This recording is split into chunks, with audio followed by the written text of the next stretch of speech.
الحمد لله رب العالمين والعاقبة للمتقين ولا عدوان إلا على الظالمين والصلاة والسلام على أشرف الأنبياء والمرسلين نبينا محمد وعلى آله وصحابته أجمعين والتابعين لهم بإحسان إلى يوم الدين وسلم تسليما كثيرا. أما بعد، معشر المسلمين، kwa kuwa tu katika Ijumaa ya mwisho ya mwezi huu wa Ramadhani, ina maana kwamba hatutakutana tena kwa ajili ya salatu al-Jum'a tukiwa ndani ya Ramadhani.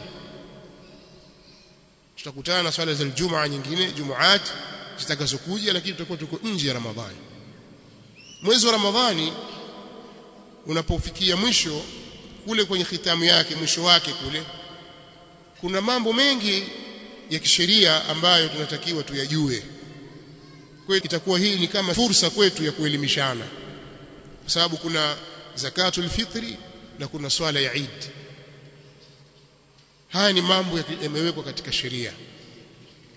Kwa hiyo tunaweza kuitumia mimbari hii na wakati huu kama ni fursa ya kuelimishana juu ya jambo hili, pamoja na kwamba zimepita darasa nyingi za mwezi wa Ramadhani zikielimisha juu ya jambo hili, lakini si wote wanaokaa kujifunza jambo hili kwa udhuru au kwa mambo, kwa sababu tofauti tofauti.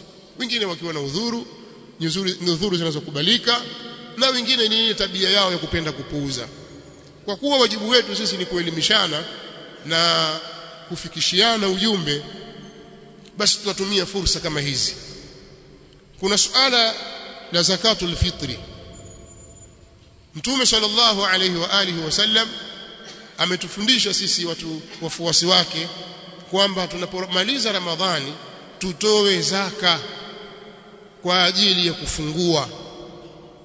Sasa nataka nitaje baadhi ya vitu tu, hukumu yake hiyo zakatul fitri kisheria ina hukumu gani, na hikma ya kuwekwa kwake, na aina ya chakula au aina hiyo zakatul fitri ni kitu gani, kiasi gani, kwa wakati gani, na ni nani anayepewa.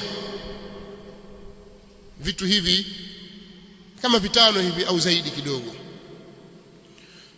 Katika hikma na hukumu haya yametajwa ndani ya hadithi ya Mtume sallallahu alaihi wa alihi wasallam ambayo ameipokea al-Imam Abu Daud, kadhalika al-Imam Ibn Majah rahmatullahi ta'ala alayhima katika sunani zao, kutoka kwa sahabiyun jalil Abdullah ibn Abbas radhiyallahu anhuma. Ibn Abbas radhiyallahu anhuma anasema, faradha Rasulullah sallallahu alayhi wasallam zakat al-fitri, Mtume sallallahu alayhi wasallam amefaradhisha zaka ya fitri lisaimi, kwa mwenye kufunga. Kwa hiyo mpaka hapa kwanza kwenye neno hili tunapata kwamba zakatul fitri ni faradhi, ndio hukumu yake, ni faradhi katika Uislamu. Likiambiwa jambo hili ni faradhi, maana yake ni jambo la lazima. Ukilifanya kwa kuwa utekeleza amri, utapata thawabu, utastahiki kulipwa wewe ujira mbele ya Allah subhanahu wa ta'ala. Na ukiliacha jambo hilo bila ya udhuru unaokubalika kisheria, wapata madhambi.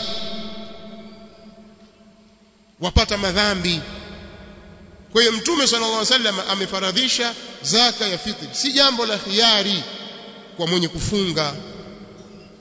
Faradha Rasulullah sallallahu alaihi wasallam zakata al-fitri tuhratan lis-saimi min al-laghwi war-rafath. Mtume sallallahu alaihi wasallam amefaradhisha zakatul fitri kwa ajili ya kumtaharisha aliyefunga, kwa ajili ya kumtaharisha aliyefunga. Hikma, sababu na siri iliyowekwa au iliyowekewa zakatul fitri ni kwa ajili ya kumtaharisha huyu mfungaji kutokana na maneno ya kipuuzi na mambo machafu, yale mambo mabaya aliyoyafanya katika mwezi wa Ramadhani, katika kauli na katika vitendo.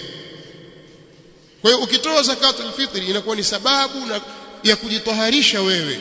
Allah anayataharisha yale makosa yako uliyochuma ndani ya mwezi huu wa Ramadhani. Lakini wa tu'matan lilmasakin, na ni chakula kwa ajili ya maskini, ni kwa ajili ya kuwalisha maskini. Kwa hiyo hapa panapatikana hukumu na hikma.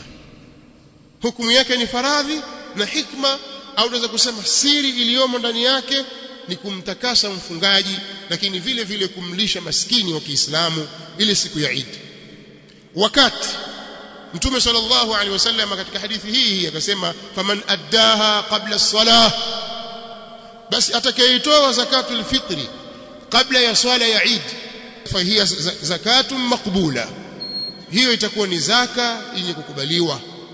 Kwa lafdhi hii imekuja pia, fa hiya zakatun maqbula.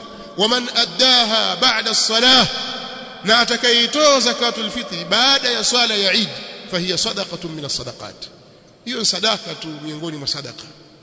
Kwa hiyo wakati pia umewekwa, wakati wake uwe ni kabla ya watu hawajakwenda kwenye katika mswala wa Eid. Na ahlul ilm wanatueleza ya kwamba itajuzu kutoa zakatul fitri siku moja kabla ya kufika kwenye Eid. Kwa hiyo unaweza ukafanya maandalizi mapema ukatoa zaka yako ya fitri.